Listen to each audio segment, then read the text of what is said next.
What is up, my friends, and how's it going? And welcome to a brand new video with your fellow comrade Summary. In this video I will be covering the 1.3.4 update for Divide Et Impera. It was formerly a public beta, and as most of you know, I was really busy assisting the Divide Et Impera team in order to make sure that this public beta gets integrated into the mod as quickly as possible. However, with that being said, I am going to keep all tabbing so that I can bring up the patch notes so that I can read out to you as well as explain each and every single change that has been applied to the 1.3.4 release. However, as you can see, we have the 1.3.4 released. It is available on the Divide Et Impera website. For those of you who are using a manual installation of the mod, you will have to replace your pre-existing mod files within your data folder with the new download on the Divide Et Impera website. For those of you who are subscribed to the Steam Workshop, the mod should automatically upload and update for you guys. However, that being said, let us quickly take a look at the patch notes. You have three major overhauls for the factions. You have the Nabateans that have been overhauled, as well as the Dacian roster, and finally you have the Kartli. Meanwhile, the Scordisi only have a visual update, so if we hop right back into the game real quick, you can see over here we have the Mamlakata Nabata, and as you can see, the roster has been entirely overhauled. And of course, we have some new unit cards for the faction. As most of you know, unit cards are a major part of this update as well, and we will be getting more into that later. However, for now, as you can see, the Mamlakata Naba and its roster, we have some new melee units, some new spear units. Of course, the major changes is going to be to the cavalry available to the Mamlakata and Nabata, and of course we have some very interesting options. I'm not going to go too much into depth of these individual units, but just keep in mind that the Mamlakata and Nabata as a faction is heavily reliant on their cavalry, such as their missile cavalry. They have a really good horse camel archer rather, and they actually have really good armor at 33, overall missile damage of 18, a range of 170, and a speed of 7, which is really respectable for a camel unit. So this is one of the major I would say iconic unit for the Mamlakata Nabata. Of course, you also have the Nabatean heavy camel riders. These guys are more of a melee cavalry, to be honest, but they also have some precursor javelins that they will use when they charge into the battlefield. So yet another very iconic unit for the Mamlakata Nabata. And when it comes to cavalry, both the cavalry and of course all cavalry have the scare horse ability. So toe for toe against enemy horse or against enemy cavalry, the camel is going to do a lot better. However, that being said, of course, we do have a lot of visual updates. I'm not going to go into depth of the visual changes. For those of you interested, you can hop into the game, check out the roster yourself. I highly recommend doing that, and highly recommend playing a campaign as the Nabata. Speaking of the changes to the Nabata, I would like to touch upon the overall changes to factions in Divide Et Impera. At least as per my observation in the past couple of patches, I've noticed that Divide Et Impera is going for a really flavorful appearance for all of the factions, and apart from that, they're going for a very niche kind of a playstyle when it comes to factions. So formerly I did rate a lot of factions based on my own opinions in my faction tier list video. However, now that I see that a lot of factions have started to gain their own niche, it is a lot harder to place them within a tier list, because certain factions might not be good at certain things, but they do make up for it by being good in a very particular niche. And if you play to their strengths, then of course they are going to be able or capable of defeating any army of the AI. However, you will have to fight very asymmetrically, and I kind of like this direction that Divide Et Impera is going in. With that asymmetrical warfare. So when it comes to the Nabateans in particular, as you can see, they don't have a lot of infantry, and in fact their infantry options are coming in from that high tier, so it's not or population class 1, so it's not that easy to spam out. So you're gonna have to rely a lot more on your cavalry, a lot more on hit and run tactics. However, you do have some infantry options available should you want to create an army based around an infantry. However, that's not going to be your strong point as the Nabateans. However, next up we have the Cartley, and with the Cartley things are looking again quite different. We do have some very good cavalry options. We have some cataphract type units, as well as, of course, we are lacking in that horse archer department, despite being quite close to the steppe factions, and that's kind of putting the Cartley in a unique position. They are a bit of a blend of infantry, in specific melee infantry, and of course they have some really good cavalry and some respectable missile units, and as you can see, once again, of course, the unit cards have been updated over here. So the Cartley is yet another faction that has received a complete overhaul in this update. Finally, of course, we have the Getaeans, and with the Getaeans, of course, as you know, I have covered them in depth in my last faction overview series, and as you can tell, once again, it's very melee heavy, melee focused. They do have some good cavalry options, some horse archer options, and some lancer cavalry options. But for the most part, once again, you have a very high focus on melee infantry, and in specific with the melee infantry, you have a lot of armor penetration type melee infantry, not too heavily armored, but they have a lot of armor penetration, so these units can pretty much go toe to toe, as I had proven in my previous video. Of course, they can go toe to toe with, of course, Roman legionaries, so that's really interesting. They can outperform Rome as far as infantry is concerned, and this is turning out to be one of my most favorite factions in the game. I know a lot of you Romanians watching the video probably gonna like that I said that, and the reason I actually said that is not to appease to the Romanian fan base, of course, but really, you know, these units now pack quite a punch, and they are very much relevant in the game. They fulfill that niche what I was talking about earlier when it comes to Divide Et Impera faction balance, of course. However, that being said, we are just going to touch upon the Scordisci as well. Nothing much has happened to the roster, of course, but all of these units have been visually updated, heavily visually updated, in fact, which is why, of course, I have gone ahead and updated the unit cards as well. Let us quickly take a look at some of the other changes. Of course, the battle changes, I'm not going to be able to showcase that in game. However, very quickly, they have added a longer knockdown time. They have adjusted the hit chance and attack intervals, so attack intervals are a little bit quicker as far as I can tell. And of course, they have made some morale adjustments, not really to the magnitude of morale, but basically to the debuffs of morale.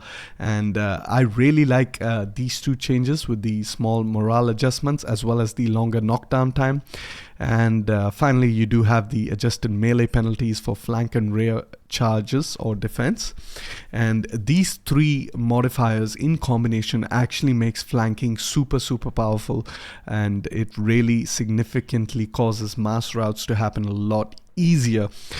For those of you who are watching my Let's Play Sway Ball series, you will know that I am able to create a very fear-based, scare-based army, and I'm really able to encircle my enemy quickly and shatter them, even though on paper they have better stats than each and every single one of my units.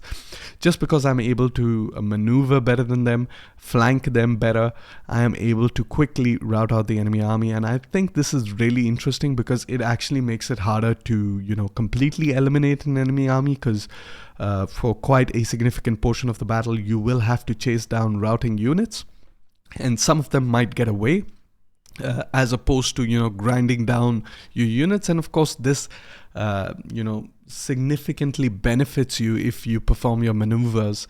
So in my opinion, really good change. Of course, we do have a small increase to anti-cav bonus for non-AP lancers. So what this means is that lancers that don't have armor penetration get a slight bonus towards cavalry. Now, speaking of all these changes that I mentioned earlier, of course, what this means is that shock cavalry has slightly kind of declined in terms of importance, in my opinion, and that is because, of course, you know, the rear charges of shock cavalry, which was previously required in order to break an enemy formation as quickly as possible, is no longer required, since all units can perform quite well on flanking maneuvers, including you know, anti-cav cavalry. And when I say anti-cav cavalry, that basically means cavalry that are equipped with a shield and a spear that's not as long as a lance, so they're not typically a shock cavalry, but they are more so a melee spear cavalry. And these cavalry actually got a, as a consequence of these changes, they've got a slight increment to their value as per my opinion. However, we do have a small increase to elephant and chariot charge distances and speed, which is kind of nice because elephants and chariots felt very, very lethargic in their movements. And as per my observations, they seem to be a bit more fluid, so another welcome change. Of course, some lesser melee skirmishers received a new missile weapon entry, slightly worse than the previous one, to better balance their increased unit size and more ammunition. And this is actually a very, very good change in my opinion, because most of you know, in my faction army guide series, I have been propping up a lot of melee skirmishers as opposed to dedicated skirmisher units, and that's because their damage output was pretty much the same. So what this does is it gives a better balance for melee skirmishers, in that they will not be dishing out as much damage as, of course, purely dedicated skirmisher units. However, keep in mind that most melee skirmishers have 3 to 4 ammunition. What this means is that they're still going to be able to do a lot more damage per second.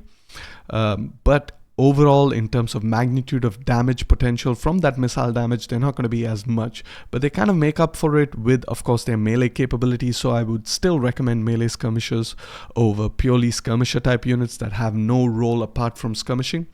But it's nice to see that they are getting slightly nerfed, so that pure skirmishers do have a slight bit of a niche of their own.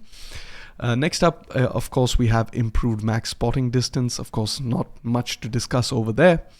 And finally, of course, we have the unit card updates.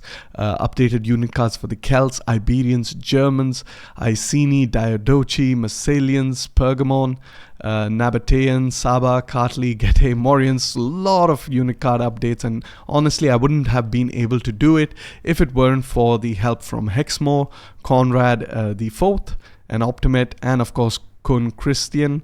So really thank you a lot, guys, for all of the unit cards. As you can see over here, we have quite a lot of unit cards. The Antigonids, we have the Bactrians, we have the Aperos, the Averni, the Galatians, of course, Nervii, Scordici, Iceni, Arivaci, Iritani, Lusitani, Pergamon, the Nabateans, of course, the Getaeans, the Massalians, the Kartli, the Kimbros, the Lugos, the Suebos, and that's about it. But as you can see, I have a real vision when it comes to the unit cards, and when it comes to the unit cards, I'm really trying to make each of the unit cards as unique as possible. So the first and the primary focus of making unit cards is to make sure that all of the assets that they have available are very easily distinguishable, and you can easily tell how heavily armored the unit is, what kind of weapon they're using, if they have a shield, what kind of shield they're using, and so forth. And you can quickly get an idea if they are going to be able to block out missiles as efficiently. For example, if we look at the Greco-Bactrian assault infantry over here, has a big Turius kind of shield, as opposed to, of course, the Mauryan warrior guildsman has a very small buckler. So of course these guys are not going to be too good against missile fire. However, of course, you can see the weapon, I mean, it's a bit zoomed out, but you can make out the weapon is a bit of a curved sword. So that kind of exposes that this unit, or reveals that this unit is a kind of a armor penetration type of a unit, as opposed to, of course, the thorax swordsman that has a plain sword. And of course, you can see with this Pisidian settlers, you do have an axe unit, and of course you have the pickaxe. Meanwhile, of course, with the hoplites, you have their typical hoplite pose that I'm incorporating into the unit cards. Of course, this is to make them stand out as opposed to regular spearmen. Of course, all of the skirmisher type units have been updated, as well as you can see the Bactrian peltast, as well as the late Bactrian peltast. They kind of have this pose where they are showcasing their melee weapon. This is kind of to give the user an idea that these units are not just purely skirmisher type units. They do have good melee capabilities, of course, as opposed to, of course, the Bactrian javelinman appears to be a purely skirmisher type of unit.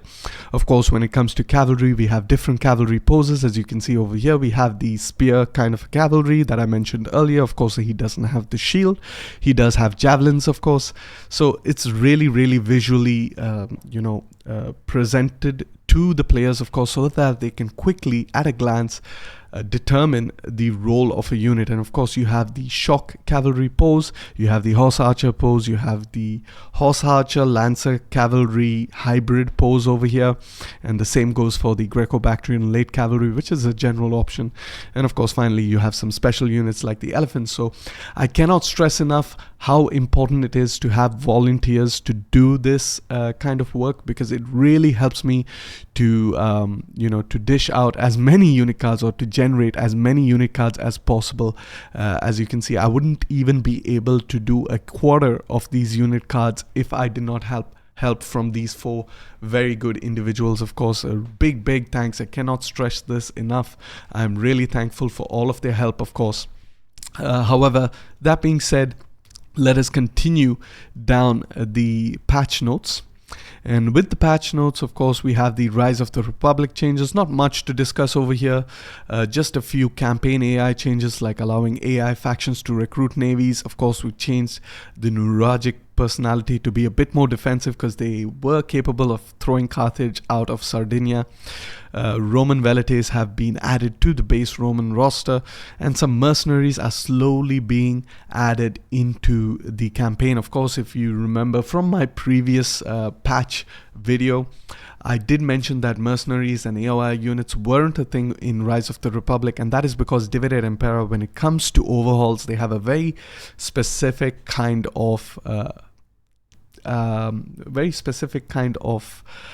let's say methodology. And what their methodology is basically they try to make the changes as minimal as possible, so that they can get as many or cover a wider range.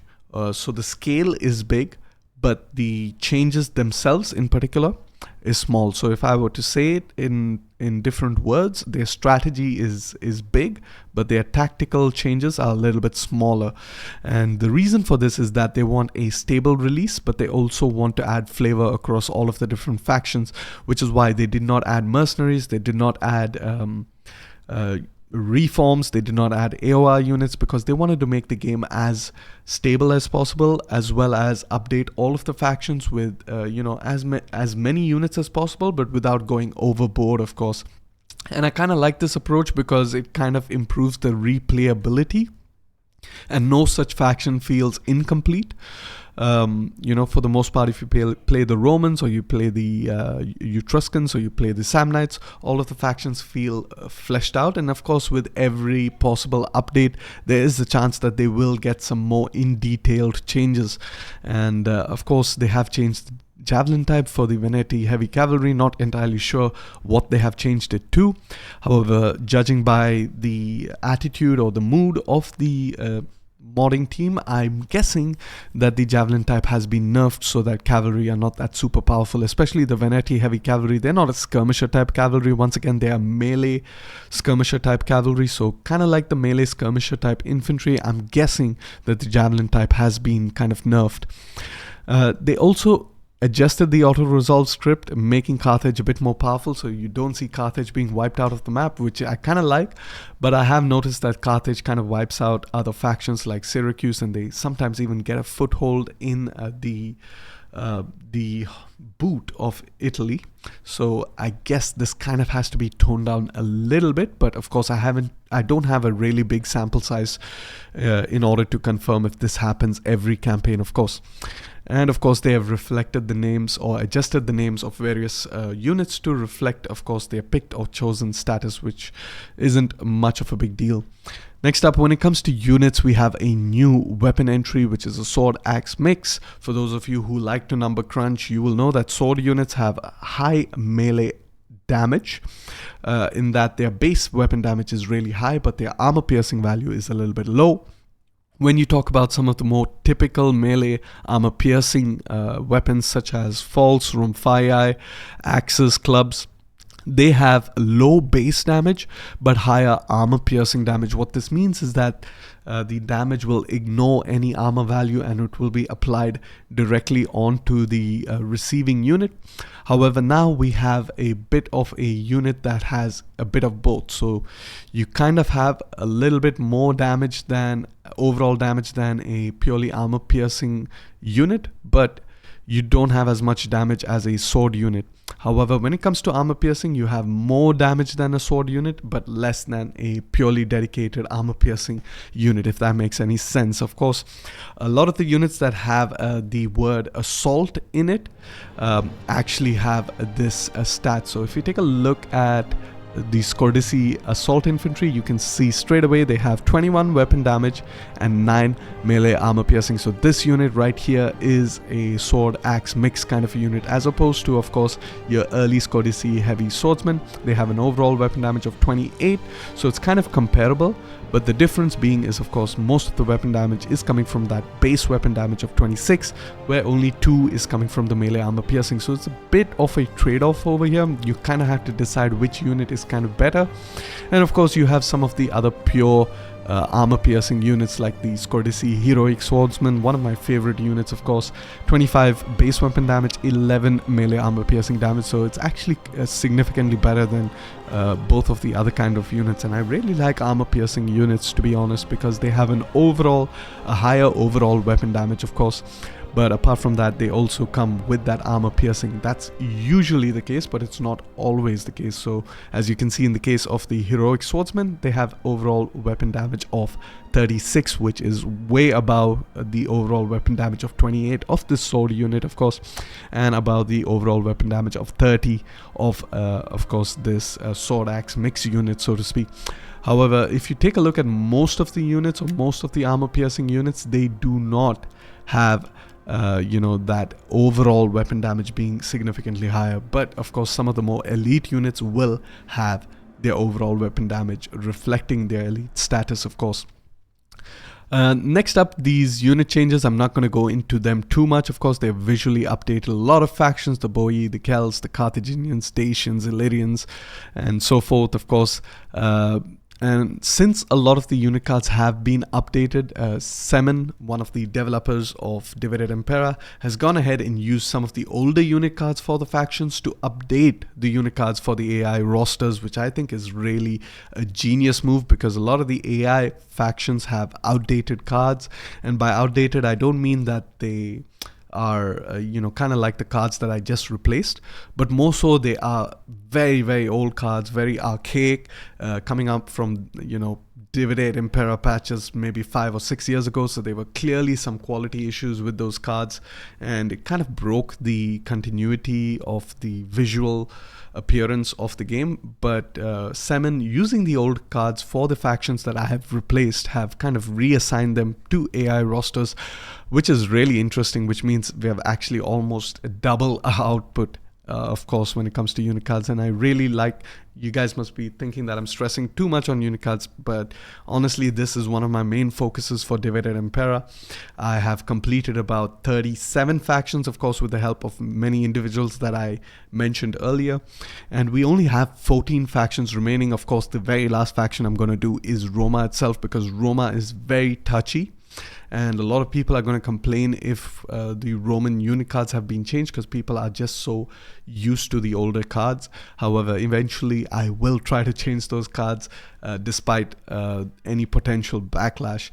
However, changing Roma is equal to changing all of the factions in game combined, because they just have so many AOR units, so many auxilia units, of course. So it's going to take like forever. And that's why I keep asking for volunteers, because I want to complete all of the other factions before I hop into Roma. And of course, if I have about, like currently I have about 4 volunteers, if I have about like 10 or 15 volunteers, we can complete Roma in about 2 weeks time, which is absolutely massive. For those of you who don't understand, Roma could very well be a 4 to 6 month project if I do it all on my own. However, with 15 people, we are dropping that down significantly to just about 2 weeks. Next up, some visual updates for the Aeolian units, some visual updates for the Iveriu, Iditani, Arvaci, Galatians. All of these visual updates have been reflected, of course, in the new unit cards. And what I really like about the visual updates, and full credit goes to Cam, Semen, Q Sartorius, and Cesar Hazar, and all of the other developers and modders that are working for Divide Et Impera, is that they're actually adding a lot of flavor when it comes to the appearances of units. Just for example, let's take a look at some of the Iberians, right? Like, let's just hop on to until we get to the Iberians. Okay, so there we have it. We have the Aravaci over here. As you can see, the Aravaci are a Celt Iberian. So they kind of, let's just pause it over there.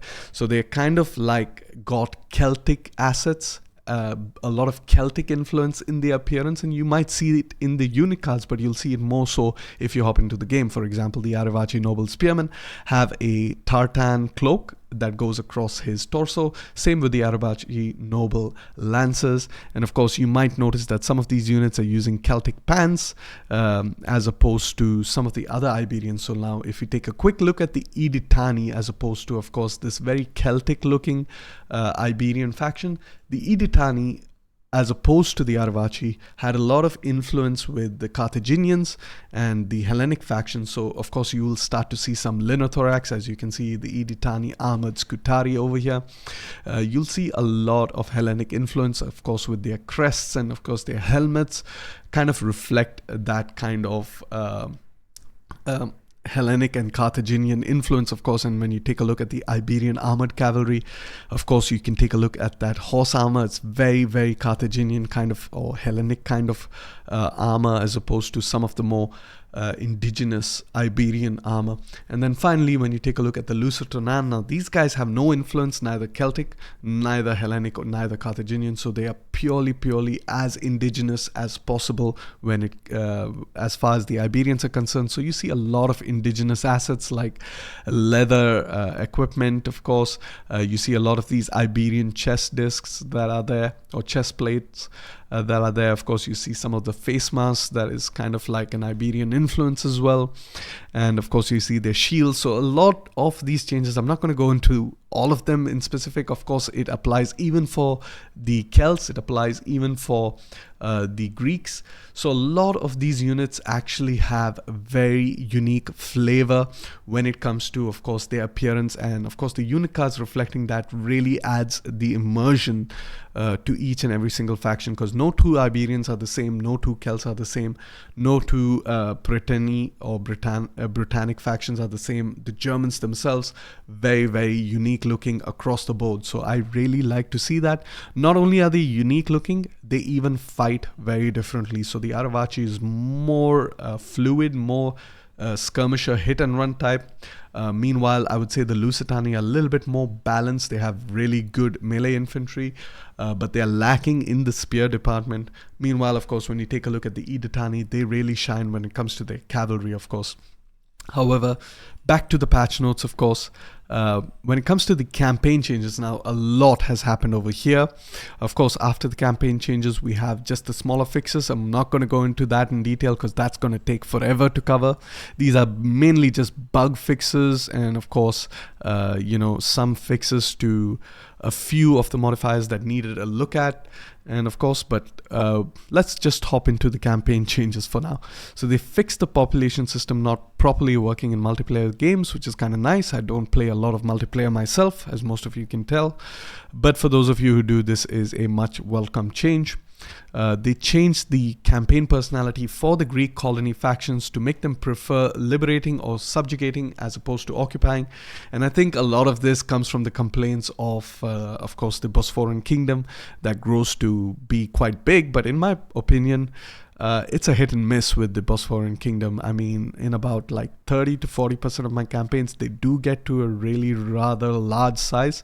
But for the most part, it is the Scythians, the royal Scythians that expand in the region if they are not wiped out, of course, by the Lugii. The one thing I really like about my Suebos campaign is that I completely eliminated that absolutely annoying faction, because they have, I don't know, they have an auto-resolve benefit or advantage that's equal to Rome, in my opinion, because in almost like 80 to 90% of my campaigns, I am kind of greeted by this massive Lugii empire, which I would very much like to see changed, of course. They've changed several ancillaries and household traits to make more interesting options and combinations. These are a little bit interesting. Of course, this has been done by Q Sartorius, the man himself. I do find it interesting that they have changed a few of these, and we will dive into some of them if we can.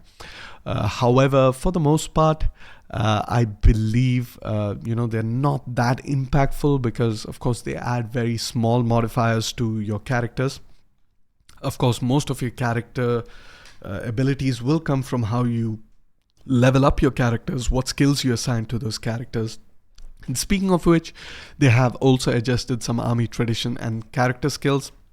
I honestly haven't really had a look at this, and it would be interesting to see what exactly they've changed and if that actually changes the meta when it comes to army traditions. But as far as character skills are concerned, as far as I can tell, it's more or less almost the same. Next up, a major change they have made is they have actually removed empire maintenance reduction from dignitaries and replaced it with new skills. So dignitaries are very important. For those of you who have seen my Let's Play, you'll know that I use them to boost the economy in a particular province, and of course that empire maintenance reduction is incredibly important. Another thing they have actually done is that they have actually removed empire maintenance from several barbarian buildings. So that's a huge nerf to barbarian income output, in my opinion. However, it's not so bad when you look at some of the other changes they made to the economy. However, as a civilized faction like the Hellenics, the Carthaginians, the Romans, the Eastern factions, you do have buildings that offer empire maintenance, such as the library, of course the sanitation buildings. And now these buildings are even more important, because you are really going to be struggling in the mid game to get your empire maintenance down, and you kind of need to spam these buildings a bit more in order to bring your empire maintenance all the way down to 0. But as a barbarian faction, I can tell you from experience, it is virtually impossible to get your empire maintenance down to 0 ever since this patch. However, one of the major campaign changes is that they have adjusted the resources, the trade and strategic values.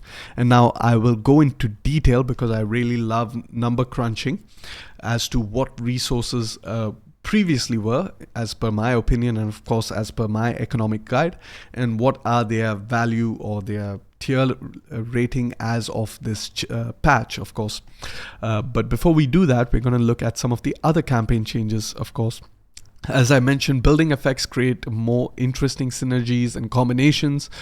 This, of course, would take forever if I cover each and every single building individually. But as I mentioned, some of the buildings have lost their empire maintenance bonuses. Some of them have gained significant bonuses to the output, the raw output, such as industrial output and so forth. For those of you who are following my Suebos Let's Play series, you'll know that one of the things I complained about when it came to the Germanic factions is that they do not have access to the Goldsmith, which is a really powerful building that's available to some of the other barbarian factions like the Celts, the Iberians, and the Britannic factions. Of course, it makes sense from a historical point of view, because the Germans were not renowned for their gold smith or their smithing ability. They really had a lack of metals in that area at that time period. Of course, Germany today, and of course during the Middle Age, was really rich when it came to natural resources, but at that time these guys hadn't yet tapped into it. I would like to think of it as the Iron Age kind of reached Germany a little bit later than it reached the parts of the world that were in and around the Mediterranean Sea. Next up, another major change. Of course, they have lowered the number of fleets allowed at higher Imperium levels in the Grand Campaign.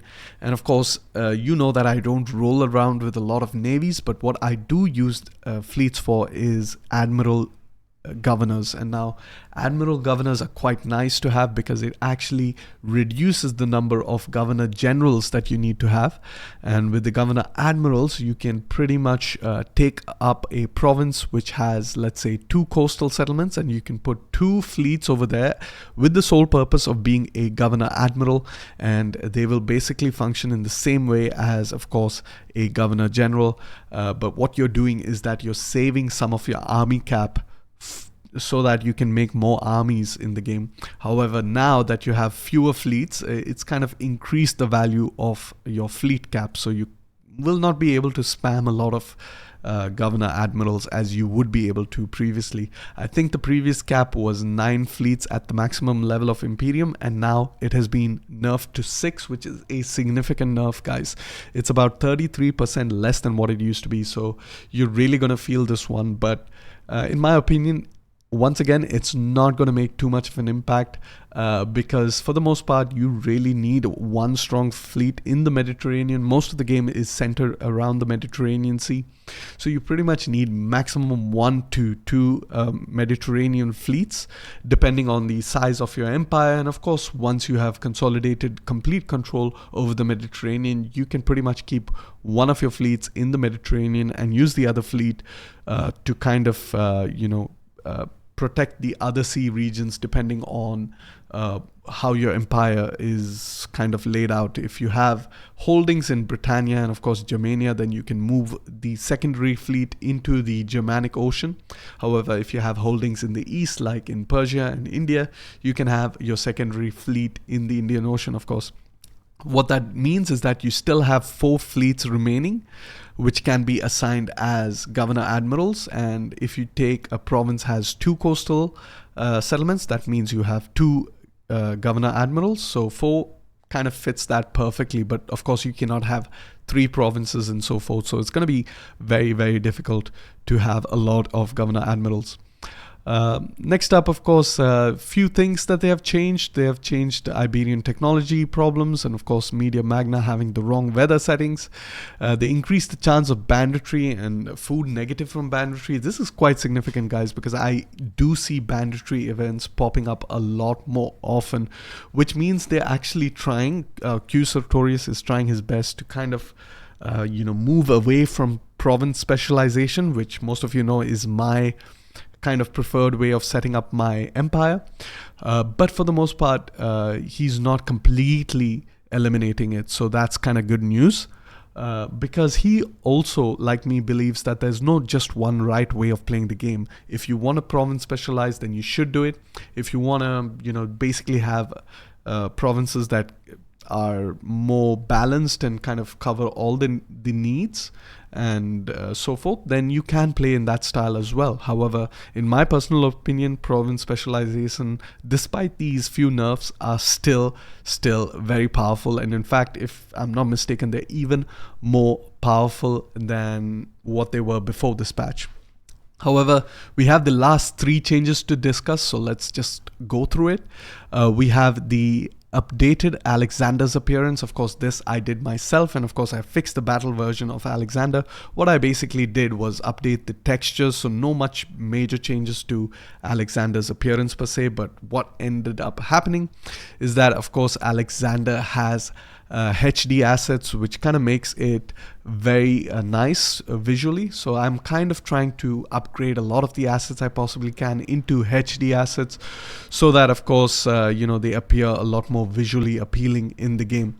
However, some of the other things that I have added, which I kind of consider to be a lot more significant in terms of addition to new custom looking characters, that's only available in the new campaign. Thanks, summary. Okay.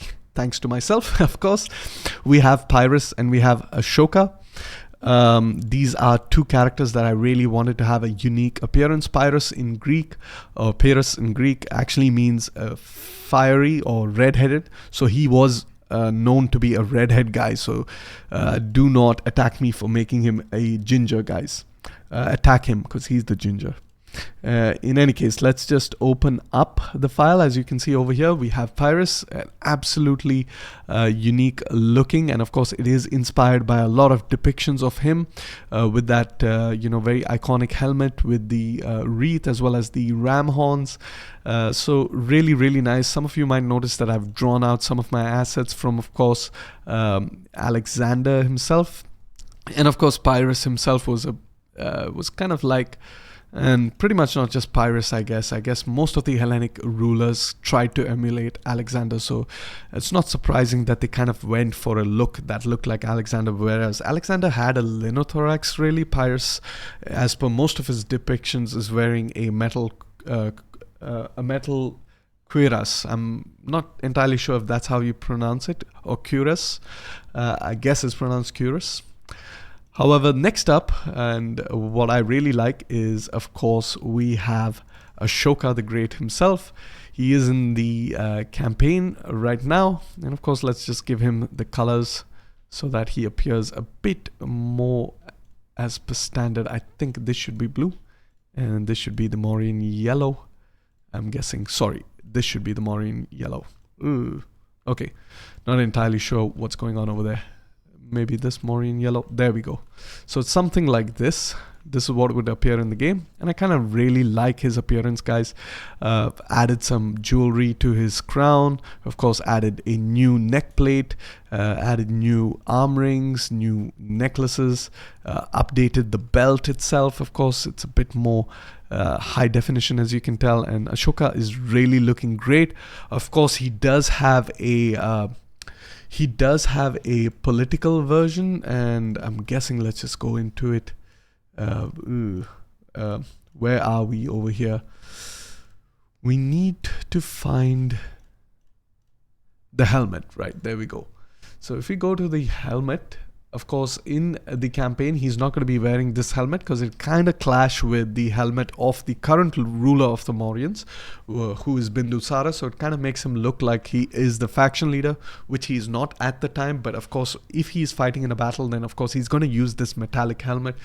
But if he's not in the battle, then he is going to use a turban instead. So there we have it. That's the turban he uses, and this is once again inspired by depictions as well as statues of Ashoka himself. So it's a completely new asset. I've added some pearls, some jewelry, and I'm talking a lot about this one specific item and of course one specific thing because it really took me a lot of time to make this.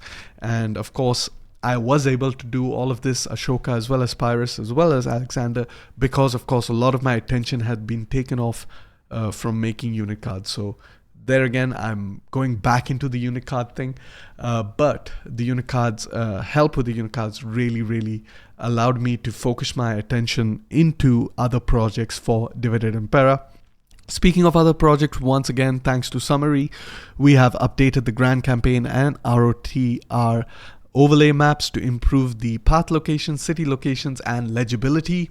For those of you wondering what this means, is that as far as the maps were concerned in the game, I pretty much made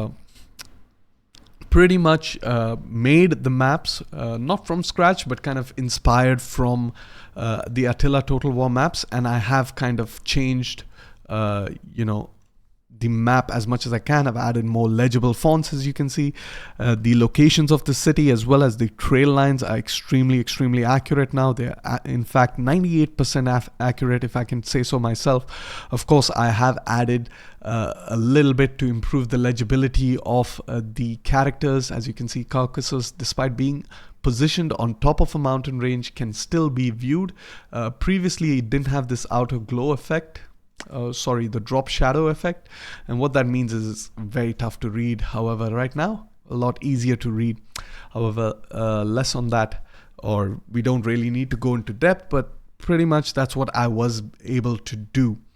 However, I did mention that we are going to be covering the adjusted resources and trade and strategic values, and now this is where the major campaign change has happened as far as I am concerned, or as far as I know. So let's just go ahead and close off all the tabs that we do not need, and we're going to pull up two of the tabs that I have made available on my Discord. It's part of my economic guide, and it's basically covering the resources. And over here on the left hand side you have the former resources, and on the right hand side you have the changes to the resources. So starting off with, you have Amber. Amber, of course, has changed. The main chain has changed. The income chain has also changed.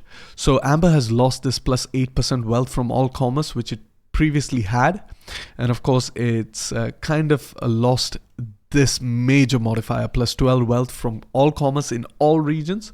So in my opinion, it's actually bumped down from S tier into A tier. Meanwhile, with copper, we had, previously we didn't have the growth per turn. The wealth from industry has slightly decreased to 400 instead of 507. Of course, this might seem like enough, but that plus 4 growth per turn is super, super good. Apart from that, we do have a big change to the resource or income chain buildings itself. We have 1,600 wealth from manufacturing as opposed to 1,250. So you can see that more of kind of makes up for the main chain, but more importantly, it does give a plus 8 wealth from industry, which is really good because it synergizes well with provinces that have industry in them. So copper has kind of been bumped up from B tier to A tier. Fish remains a solid C tier as far as economic potential is concerned. But as far as the other benefits are concerned, quite good, because you get that plus 8 growth per turn, you get plus 16 food, and of course you get plus 4 fleet recruitment capacity. So what this means is that provinces with fish such as Latium, of course Hellas, and you do have Africa itself, and you do have the Libya with, of course, Paratonian producing fish, you will be able to recruit 4 more fleets or 4 more ships per turn, which is actually pretty significant. But as far as their income chain is concerned, very low income, but very interesting that the food or the resource chain is actually giving plus 8 food per fishing port, which means you can actually synergize this well, and you don't just have to aimlessly build farms. And you can also build fishing ports that can potentially outperform farms. And next up we have glass. Glass has not changed all that much. We just have a slight change to the research rate. Of course, the wealth from commerce has gone. We have just a lot of industrial wealth, and of course the wealth from local commerce has been nerfed. So although this is B tier, I would say it was an upper B tier, but right now it's a lower B tier in my opinion. Next up, of course, we have gold. Let's just scroll down so they're side by side. Gold has become an S tier. It's always been an S tier, but it's become even more powerful because, of course, as you can see over here, it gives 16% wealth from all commerce in all regions. So it's pretty much the new amber, as well as a combination of the old gold, which is extremely, extremely powerful. Apart from that, the raw potential has increased. You do get a increased wealth from local commerce, as well as an increased wealth from all commerce in all provinces. Now, you will see that I've highlighted a lot of this into purple. What this basically means is that this applies through your entire empire. So it's not just within that region. It's not just within that province. Even if you have a commerce building, let's say you're producing gold in, what's a gold province? Okay, let's say you're producing gold in Bibracte. Not Bibracte, is it? Oh my God. It's the starting location of the Averni. I'm not really getting the name, but it's Gergovia in Latin, which I don't think is Bibracte. But yeah, in any case, you are generating gold over there, and you build this income chain building. This 8% increment to commerce wealth, as well as the 16% increment to commerce wealth, is going to apply to, let's say, if you're making a commerce building such as the dye building all the way in Tyre or Tyros in Judean province, you'll still be benefiting from this. So stacking this up, these modifiers, is incredibly powerful, and especially even the +4 tax to all regions. So it's absolutely amazing. And another thing that gold has now is that it has, of course, 3 options, as most of you know, but the third option, which is not significant in terms of its magnitude of wealth. So it only has half the magnitude at 800 as opposed to 1600. What this third option does is it does give you -4 empire maintenance. And if you guys remember, previously I mentioned empire maintenance is a lot harder to get. So as a barbarian faction, this is pretty much the only building that will give you empire maintenance. So you will definitely have to build this as a barbarian if you're not taxing the region, of course. Next up, we have grain. Not much has changed as far as grain is concerned. What it is going to give you is going to give you 80% wealth from agriculture in that province, not throughout your empire. So it's very interesting as far as that's concerned. Then depending on which route you go, it will give you +4 food for livestock ranches and +4 food per farms. So very interesting, but it is a C tier in my opinion, because it no longer has the raw magnitude of wealth. Now these modifiers, they're very important, don't get me wrong, but even 20% of let's say 1600 is 160 times 2, that's 320. So that's 320 wealth as opposed to before 800. So as far as economy is concerned, it's not going to give you that much output as it used to before. But as far as synergizing with your empire is concerned, it is a lot better. Next up, we have hides. Hides is A tier, and hides is one of my favorite resources. Not the absolute favorite. When it comes to the absolute favorite, of course, you have gold, silver, and some other resources. But when it comes to hide, they have gotten some significant benefits. You do get +4 growth per turn, +4 rank for spies, which is kind of nice. You get 400 wealth from manufacturing as opposed to 237 before. And of course, you get this +8 wealth from manufacturing industry in all regions. So it's actually a really powerful modifier. What this means is that if you keep owning all of the hide producing provinces, then you're going to be raking in some insane amount of cash from industry. Next up, we have iron. Iron is also being bumped up to A tier, and that's just simply because of the magnitude of wealth you can gain from iron, as well as, of course, this bonus that applies only to the province of +8 wealth for all industry. So a province that has iron is going to be typically able to output more industrial wealth. So iron has been slightly bumped up to A tier. Next up, we have lead and silver, formerly an A tier. Now it's an S tier. It's almost as good as gold, but it has a few different changes. So while gold gets that +4 tax rate in all regions, silver doesn't get that, but silver does get +2 public order from sanitation in all provinces. Kind of very nice to help with your sanitation and reduce, plague-related events, and of course, also improving the growth of your city as well. Apart from that, you do get that +16 wealth from all commerce, so also very good, especially if you're going for a commercial kind of a focus as far as province specialization is concerned. And once again, you do get the same modifier for wealth from all commerce from all provinces. You did not have that before as silver, but of course, this is kind of half of what gold gets. Apart from that, you do get wealth from manufacturing industry. So not really a very powerful industrial good, but really good as commerce. Same goes with gold. In terms of magnitude, they're identical, but in terms of modifiers, of course, they are catering towards commerce. Of course, it has the same as the gold building, and in that it will give you empire maintenance. So once again, as a barbarian, you kind of want to focus on building the lead chain when it comes to silver as well as gold, especially in provinces that you're not taxing, because you're not really availing the 800 wealth from manufacturing. But what you will still avail is the -4 empire maintenance. So if you have 5 of, let's say, gold and silver provinces in combination, that's -20% empire maintenance. That's a 20% increase to your overall income. So it's pretty significant in my opinion. Next up, you have a marble. Marble is pretty much still at A tier. As far as, I would say it's a little bit of a low A tier as opposed to what it used to be, because of course the raw magnitude of wealth was significantly higher. However, an interesting thing about Marvel is that it does give a -4 construction time for main cities as well as temples in all of your provinces, which means you can really build up your main settlement chains and of course your temples a lot faster. In terms of economic output, it's not really that significant, but in terms of your campaign and reaching your economic output a lot faster, Marble will help you. So that is the sole reason why I decided it should still remain in A tier.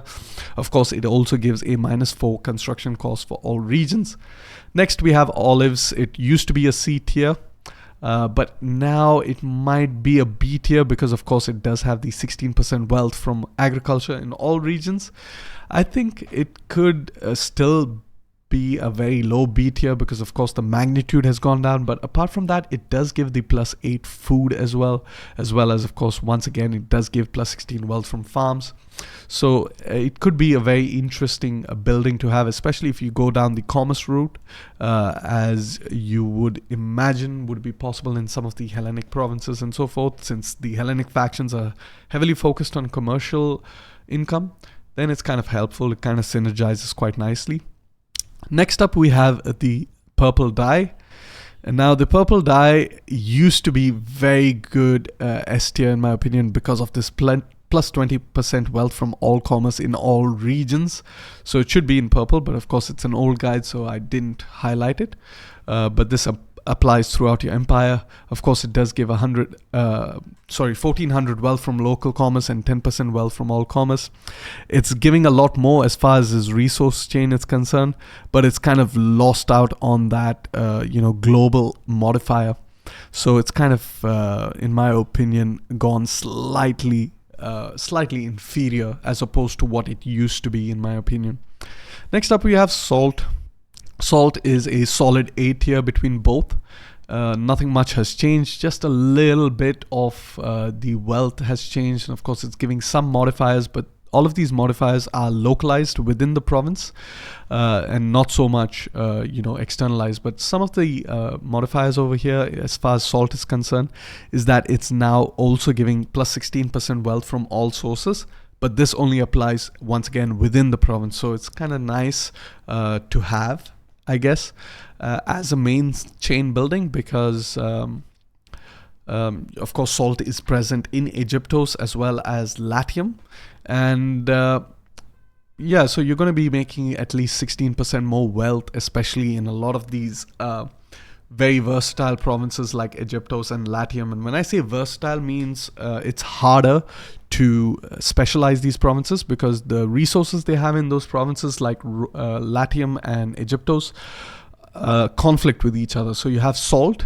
in Egyptos, you have iron, you have grain, and you have of course the capital of Alexandria. So you can see grain is agricultural, salt is a bit more commercial, and of course iron is industrial, so you can't really specialize that well. And the same goes for Roma. You have wine, fish, and salt, and of course the capital of Roma itself.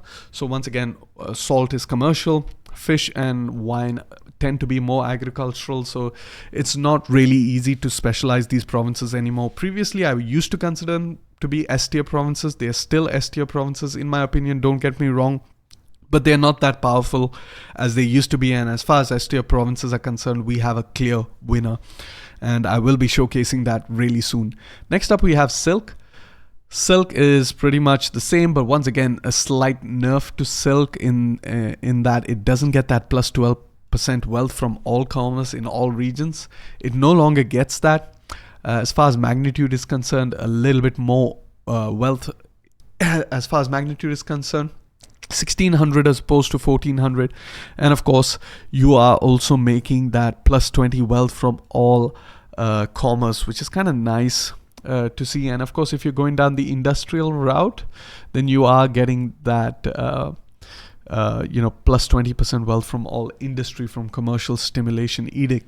Of course, a lot of these buildings, while they do have industry as a potential and commerce as an alternative, a lot of their main chains have mismatch, so if you might want to go down industry as far as silk is concerned, it's not going to be a very good idea because the main chain is commerce. So what that means is that you have 1800 and 1600 wealth from local commerce, and both of which is being modified by this 20% wealth. However, if you go down the industrial route, you're only getting 20% for 1600, and this 1800 doesn't benefit from this 20%. So you kind of have to think a little bit harder when it comes to how you want to build up your provinces. So in my opinion, that doesn't just synergize as good as it used to, because buildings were a little bit more direct. Like for example, over here you have gold, and gold is giving wealth from all commerce. However, the magnitude is it's giving 1200 wealth from manufacturing industry. So while this might be good in impacting the overall commerce of your empire, it's not really good for this building in itself because you don't have any wealth from commerce in this building. So that's a little bit of a critique I have when it comes to gold, of course. And then, of course, you might want to stack this industry with, of course, the resource chain with industry. But then again, you don't have any modifiers for industry. So it's a bit of like, you're not able to do one thing or the other. So that's something I have a little bit of a critique. However, still overall, we have a significant, increase to our income or potential output when it comes to our income. Next up, we have the slaves. It's not really that big of a resource. It still stays at solid A tier. It's important for this minus 40% unrest from slaves in all of your provinces. So I would consider it to be quite a useful building in that regard. As most of you know, when I province specialize, I focused on that slave economy. So slave economy also increases the unrest in your provinces. So it's very good to have this minus 40% unrest from all of your slaves. Apart from that, see, once again, as you see with the income chain, you have 800 wealth from local commerce. Previously, you had 1400 wealth from local commerce and 10% wealth from all commerce. Now, what you have is this is tied up with 16% wealth from industry, which absolutely does not affect any of the slave buildings whatsoever. So if you're building this building, 16% wealth from industry does not affect this one over here, and it does not affect the main building either. So it's just a complete waste unless you have other industrial buildings in that province. This modifier over here is a complete waste. However, of course, this modifier is pretty good because it's 20% wealth from all commerce. That's going to apply to your local commerce as well as, of course, your commerce from the main chain. And then next up, you have, the resource chain building, which gives you 800 wealth from culture, plus 8 wealth from culture, and 16% wealth from industry. For what exact building? Because this culture is going to affect this one. It's not going to affect the main chain, but at least it's affecting the resource chain building. But the 16% wealth doesn't matter if it's coming from the income chain or the resource chain. It's not really affecting the slave building in itself. Of course, if you have some other industrial buildings in the province, it will affect that, but it's going to be, I think you guys get the idea. It's a lot harder to specialize provinces now. Next up, you have these spices, and when it comes to the spices, a big buff. Of course, it's been bumped up to A tier because previously spices used to only give 1350 wealth from subsistence. Now it gives 2400 wealth from all substances. But big nerf over here because it used to have 50% wealth from all sources in that province, which was absolutely the most powerful modifier for a province in the game, but it doesn't have that anymore. So it's a little bit nerfed in my opinion. In fact, I think this deserves to be an S tier simply for that modifier. But I guess the guide was old and my understanding, of course, of these modifiers was not as advanced as it is right now. However, as far as the output is concerned, we are looking at a great output from the resource and income chain building. We have 1600 wealth as opposed to 1400, and of course wealth from all commerce if you're using the commercial stimulation edict is 20 as opposed to 12, so that's good. And finally, of course, you can go down the agricultural route, which I don't recommend, but once again over here you'd see with the spices a mismatch in terms of specialization. You have commerce you have agriculture, and you have subsistence. All three are different, so you can't really stack modifiers to benefit from the main chain as well as the income chain. So if you're going for the income chain, you're trying to boost up your commerce, but unfortunately this won't apply to your main chain. So it's pretty much the same thing happening with slaves. Slaves is in fact a lot worse. Next up is timber. Timber A tier? Nah man, I think timber is actually S tier, and I'll explain why. Timber previously used to be B tier. Timber right now is my favorite resource in the entire game. And for those of you who are smart enough, you've already noticed timber main chain building gives plus 24 wealth from all industry in all your empire. What this means is if you own 4 timber main chains, you're getting 100% wealth from industry. All right. And of course, if you build the income chain, that's plus 8 wealth from all industry. So 8 times 4, that's another 24%. So you're looking at 98 plus 24. Let's say that's 118, 122% increase. What this means is, let's say I'm making, an industrial wealth from manufacturing with silk at 1600 is the magnitude, of course. If I put that 122% on top of the 1600, this 1600 becomes close to 3,500, so 3,500. So it's almost doubling the magnitude of this wealth. And of course, the more timber buildings I have, the more I'm able to double this. So timber is actually super powerful right now. And of course, if you use hides as well, which gives plus 8 wealth from manufacturing of industry in all regions, you can even put this modifier even higher, right? And of course, you have several buildings that improve your industry wealth generation. So of course, if you specialize on that, you are going to be making an absurd amount of income, especially of course as the barbarian factions like the Celts and the Brittonic factions, the Iberian factions, they have some insane potentials. Of course, as the Hellenic factions, you can make some absurd amounts, and I will showcase that very shortly. However, Hellenic factions are more catered towards commerce, so they can outperform the barbarians like the Celts, the Britannic factions, and of course the Iberians as specified earlier, but they're not going to be able to reach their true potential, which I think they could have if some of their buildings were slightly changed around a bit. Next, we have the war horses, C tier. Previously, the only reason I would recommend getting the war horses is so that you can get that building upgrade of the royal stable, so that you can upgrade your horses to get that maximum speed, of course. Apart from that, as far as economic potential is concerned, not that really great. It's slightly been bumped up because it does have a commerce income chain, which is kind of nice. And as you can see over here, this 16% wealth from all commerce within the province also applies to this 400 wealth from local commerce in the main chain, of course. So a little bit of synergy over there. If you're trying to go down, of course, the agricultural route, you'll go for the resource chain building. But for the most part, I always would recommend the commerce over agriculture. As far as rating is concerned, I think industry right now is the absolute best, followed closely by commerce.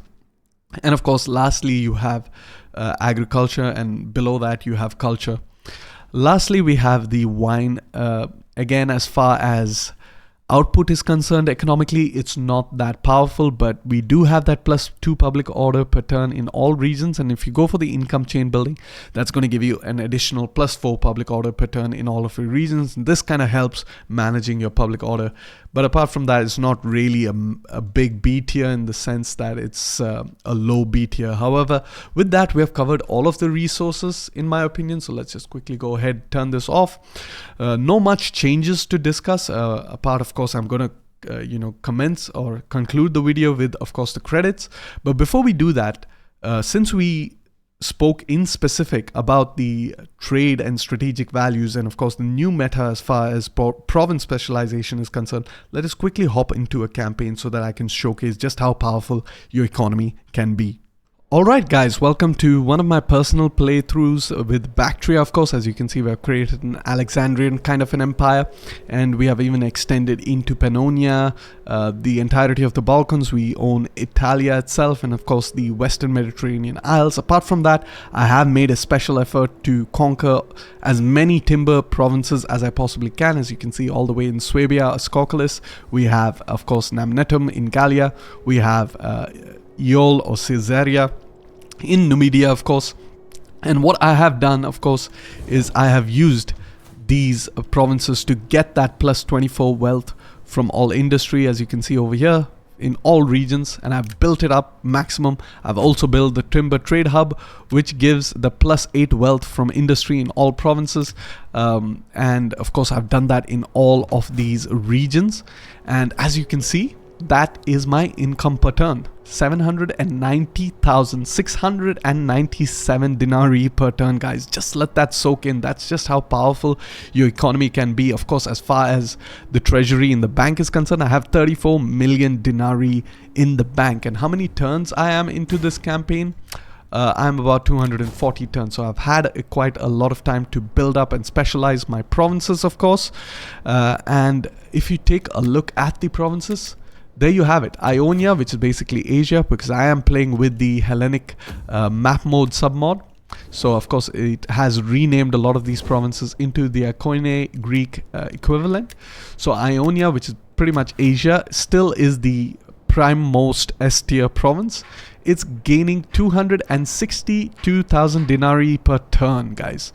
Meanwhile, Media, which has been bumped up, in my opinion, a lot of the meta has changed, and the reason why Media is really powerful right now is because you do have the silver mine, which gives you industry, but you also have the iron mine complex, which gives you industry. So we're really stacking industry. You can see we've built a temple of Hephaestus. Of course, that slave central slave quarters is very important for that slave economy, and you want to turn on that commercial stimulation edict. You have other buildings like the brickworks, which does give increased industrial building wealth from commercial stimulation, and the same goes for the amphore factory, giving another plus 16. So you can see over here we're really trying to maximize our industrial output. Over here we do have the monumental architecture that gives 16% wealth generated from slaves, which applies to all kind of income, regardless of whether it's industrial, commerce, culture, agriculture. And of course you have this Loist mine, which gives another plus 24 wealth from industry in the entire province. So we really stacked up that industrial modifiers. Of course, the final building that I've built over here, the Buddhist city quarters, you might think it's not really an industrial building, but in my opinion it's the best possible building because it gives public order, growth per turn. Apart from that, entertainment from culture, which is again a bit deviating from what we are focusing on, but it does have the 16% wealth from culture, and if you times that by 2, because we have 2 of those buildings, that 32% wealth from culture. So our overall wealth from culture over here is 800. 32% of 800 is 80 times 3 approximately, so that's another 240 wealth. So we're making a total of 1,000 denarii from these 2 buildings alone. So it's very important. Apart from that, they don't have any modifiers that impact your net income in the region, like temples. On the other hand, temples, certain temples give you that minus 10% regional income from taxes, so that's a pretty significant penalty. But of course that plus 40% wealth from industry kind of counteracts that a little bit, considering that of course this province has only industrial buildings for the most part. But if you take a look at, of course, this province, you can see that we should be making the province wealth is 65,000, right, denarii per turn. But after all of the modifiers, of course, you have the tax rate, and of course you have the slaves, and of course I've managed to bring down my empire maintenance all the way down. You have 136,000 denarii per turn. Now this 65,000 would be a lot less, because if you look at each individual region over here, so let's take Ekbatana for example, take a look at the bonuses. So subsistence is getting 25%, local commerce is getting 336%, but manufacturing industry is getting a whopping 665%. What this means is that you're making 6.5 times more income from manufacturing than you would have without that modifier. right? So your manufacturing wealth in Ecbatana is 1200 denarii, but your total is 9180, right? So that, of course, if you apply it to all, it's going to be pretty insane. Just take a look at this. 400 wealth from manufacturing industry has been bumped up to 3000. Meanwhile, 1600 from mining industry has been bumped up to 11,000, almost 10 times the amount, guys. So this industrial modifiers is super powerful. As you can see, Egyptos is the third province as far as that's concerned, and don't let that fool you. It is still an S tier province in my opinion, but I did not have enough slots to hire some governor general, so of course I'm missing out a lot on the potential of Egyptos.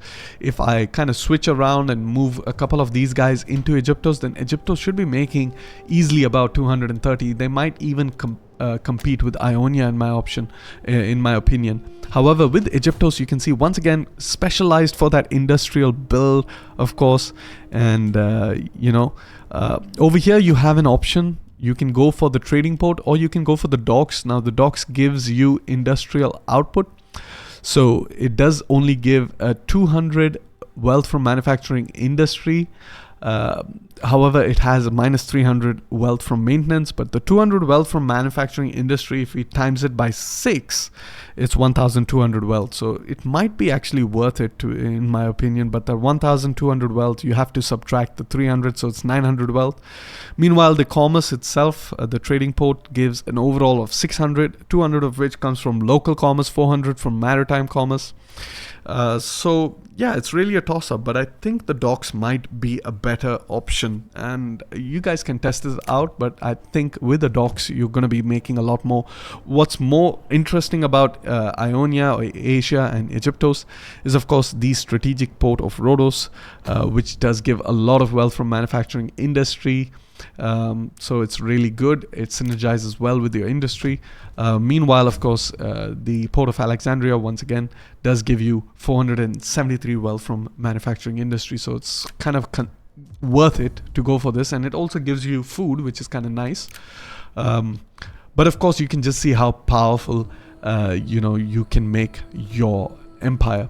And apart from that, we have 3 regions with, of course, food generating regions like Sikalia. Of course, you have Mesopotamia, and you have Paphlagonia. You'll see that I have gone ahead and built up the enclosed fishery, because it's kind of giving +8 food for each and every single fishing port. I have 3 fishing ports, so that's a total of 24 food, which is even greater than the food generated by a farm. So it's definitely worth building these buildings up. And of course, finally, and you can see, even though Paphlagonia and Pontus is food generating provinces, I have gone ahead and built the timber trade hub. I could build another food building, but the important thing is I'm trying to stack my industrial modifiers even in a food province if I can afford to do so. Meanwhile, in Sikalia, you can see that we have gone ahead and built the enclosed fishery, which is impacting 3 of my fisheries. And apart from that, we are building the granary complex, which is impacting 2 of my farms, giving +8 in total. Is it that powerful, the granary complex? Not that powerful. Now that I think of it, we could have gone for another type of a building over here, perhaps even the granary itself, because the granary does give +4 food. It does give a lot more wealth from agriculture. So you're not getting +8 food, but you're getting slightly less. But there's really no negative modifiers when it comes to the granary, as opposed to, of course, the granary complex. You are getting that public order and squalor as penalties. Lastly, of course, we have Mesopotamia. Same things happening over here in Mesopotamia. Mesopotamia is not really a good food generating province, but in the early game as Bactria, it's pretty much going to be the only province you have access to as a food generation province. So I would highly recommend Mesopotamia to be a food generation province. But actually, you know what? Ooh, my God, guys. Mesopotamia can be a really good industrial province, because typically you cannot build these industrial buildings in provinces that have resources. So you can only build them in provinces that do not have resources, like Pessinus over here doesn't have a resource. But I just noticed, and I just remembered, actually this was always right in front of me. You can build these industrial buildings in a grain province. So actually, if you think about it, you can build the industrial buildings in Charax, go ahead, convert this fishing port into an industrial port. And then, of course, Hatra doesn't have any resources, so you can build yet another industrial building. And then, of course, finally you have Edessa, which is, has silk, and silk also has industrial, modifiers. So you can actually stack up industrial modifiers over here in Mesopotamia. And Mesopotamia has a special capital, if I'm not mistaken. There we go, 1600 wealth from a subsistence, which I think is a special capital. No, it does not. That's interesting. I thought it would have been a special capital. What about Antiochia? Antiochia is special, but Mesopotamia isn't, I guess. It's kind of weird. So yeah, it's gonna be not that great. So I kind of got ahead of myself over there, but it's not entirely bad either, I guess. But once again, it does open up a potential for Mesopotamia to be a good economic province. And you'll see from the map that I've kind of wiped out Roma. Of course, a lot of factions that I'm allied to, pretty much almost the entire campaign. And of course, I have gone ahead and given the Lusitani the province of Hispania. Hispania is another very good province that has been bumped up, in my opinion, because of course you have Ibosim, which doesn't have any resources, which means you can build those two industrial buildings. Ars or Saguntum has silver, so once again a very good industrial resource. And of course you have Numantia, which has copper, so again a very good industrial resource. Numantia itself is Hispania itself is as good as, of course, Media, but the only difference is Media has all four non-coastal settlements or regions, which means you need 4 army cap slots to kind of be governor generals over here. But with Hispania, you have 3 coastal regions, so you can have 3 admirals and you can have just a single governor admiral over there. So Hispania is very good in my opinion as well. So as far as provinces are concerned, I would say the new meta would be Asia is still the best. Egyptos is still quite good because you can still make avail of industrial buildings in Memphis.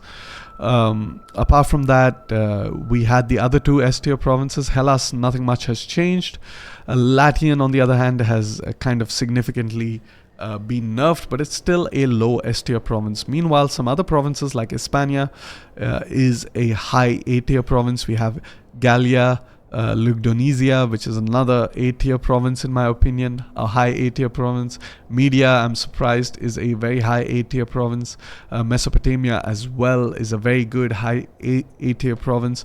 So you have a lot of provinces, and in fact even Dacia can be a very good province because you have 2 regions without any resources, so you can build those couple of industrial buildings. Of course you do have Petrodava with that copper, and of course you do have, but a lot of these regions do not have special capitals, so they're not going to benefit as much as, of course, Gallia Lugdunensis. Bebrakte is a special capital, and of course Nemesis, that's the name. I was calling it Gergovia with the gold. However, this Hispania doesn't have a special capital, so you kind of have to make sure which province has a special capital, because you're going to be pulling just a little bit more income from those provinces. So yeah, that being said, I think we're done as far as economy is concerned. And one final thing I have to mention about the economy, there you have it. My taxation is on low, guys, and I'm making 790,000 denarii per turn, right? Almost 800,000 denarii per turn, almost a million. So just for fun, let's bump this up all the way to high taxation, and there you have it. We are almost a million denarii per turn. So it's absolutely no way I can spend this amount of cash. In fact, I can even turn off the taxation in media and still be making quite a significant amount of money. See, 500, half a million is just absolutely insane. And of course, you can see my food generation is really in the surplus, so I can go ahead and turn on some provinces. So what I can do is I'll turn on Bactria. As you can see, I can turn on Hellas. Hellas should be making quite a bit of money. And we can turn on Thracia as well, I guess. No, not Thracia. Let's try Latium, actually. Latium. doesn't add too much. There was another province. I think it was Yehuda. Yes, Yehuda. So there you have it. On low taxation, I'm making almost 1 million. Still have a food surplus of 40. These provinces haven't been specialized into economic provinces whatsoever. Hellas. Of course, we have Yehuda. And of course, we also have Bactriane. Not making that much because, of course, as you can see, it's actually a military recruitment province. So it's not going to be making a lot of money, but it's still making quite a lot of money. And we can make even more. And if I go ahead and turn on the taxation to maximum, there you have it. We're making 1.15 million denarii per turn. So that's just how powerful the new economy is. Of course, as a barbarian, your meta is slightly going to change, but you're going to be able to do quite good as Celtic factions, Iberian factions, and of course Brittonic factions. Germanic factions, not so much, unfortunately.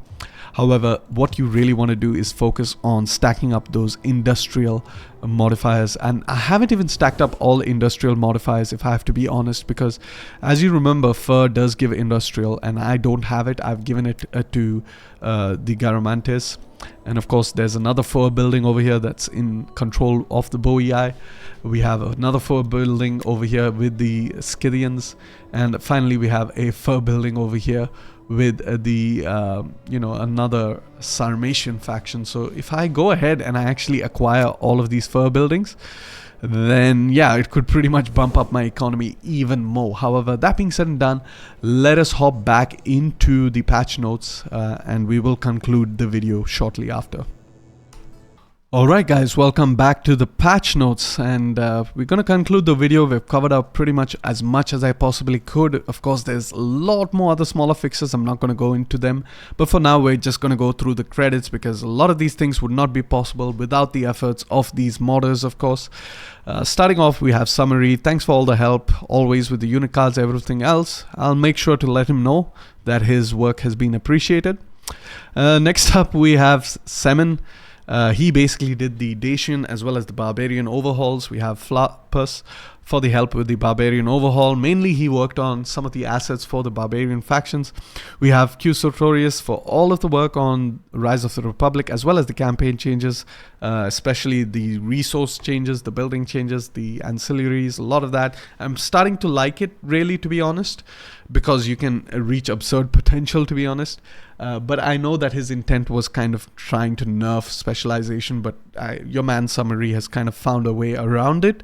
But when I spoke to him, I was like, I stood corrected, because he's not trying to kill specialization. He's just trying to make the game a little bit more interesting, a little bit more synergy, and he has achieved that, in my honest opinion. And he's a really great developer of Divide Et Impera. So complete thanks to him, of course, for these changes. You have Scorillo for new models, especially the Dacian models, HD models. Huge thanks to him, of course. You have Ritter Flo. He's back. For some of you older players, you'll know that he was one of the original developers of Divide Et Impera. It's good to have him back, and he's made a lot of new shield textures, which is his specialization. He's made some shields for the Dacians, but he's also made shields for the Celtic factions, the Brittonic factions, Germanic factions, a lot of factions. That's not yet included in the game, but will be included soon enough in an update that will follow, and I can't really tell when that will be. But it should be not that hard to do, because it's not that massive of work. But of course, with modding, of course, we are doing all of this in our free time, so there's no real deadline as to when these things will be accomplished. Next up, you have Cesar Hazar, help on the Nabatean model. So he prepared a lot of the assets for these Eastern factions. He tends to focus a lot on the Eastern Hemisphere side of things. So you're looking at all of the Arabian factions, the Eastern factions like the Parthians, the Medians, the Armenians, the Kartli. Of course, you have the nomadic factions, which would technically be on the eastern half of the map. Excuse me. The only Eastern faction he doesn't really get himself involved with that much is, of course, the Mauryan faction, because you have myself and, of course, Sergeant Meme Suraj working on the Mauryan factions. But apart from that, he covers a lot of these assets for the Eastern factions. And, of course, I help him out wherever I can, but he is mostly in charge. Next up, you have Gena Luca Stefan for help with Gete research. That's kind of nice. Not really aware of him as a modder, but it's nice. Welcome to the team, I guess. I haven't really heard of him before, but it's always nice to have more people on the team, of course, as this really helps bringing out more changes. Next up, special thanks to, of course, once again, Hexmore, Conrad the Fourth, and Optimate, and Kun Christian for assisting me with the unit cards. A lot of the unit cards that I was able to pump out in this patch is because of their help. I wouldn't be able to do it without them. A lot of them were really very kind, very helpful, really sweet, and a big thanks to them. And I'm looking forward to more volunteers and more help from them in the future. Some of them are busy with real-life stuff, and I kind of understand that. However, if they end up becoming free, I would very much like to work with them again. And of course, keep in mind Conrad, Hexmo, and Optimate, and Kun Christian. Whenever you need it from me, anything to do with modding, if I can help you, I will help you out as a thank you for all of your efforts in doing the tedious work when it came to unit cards. So I know I said I would be doing a modding series, but I honestly haven't had the time to do that. So anyone who helps me out with modding, I am going to be personally available to you, of course, on Discord to help you out with your modding capabilities. I'm going to help expand your knowledge on modding if you decide to want to expand your knowledge on modding. Lastly, of course, we have Cam, a core developer of Divide Et Impera, for his work. In specific, he has worked on the Gete factions alongside Semen. He's worked on the Nabatean faction, as well as, of course, he's made various changes to Hellenic factions like the Bactrians. And of course, he's done changes to the Kartli, of course. So with that, we have gone ahead and thanked everyone, and before I forget, we have to also thank Dresden. Of course, he supersedes and supervises all of us as the modders, and he compiles all of our work together.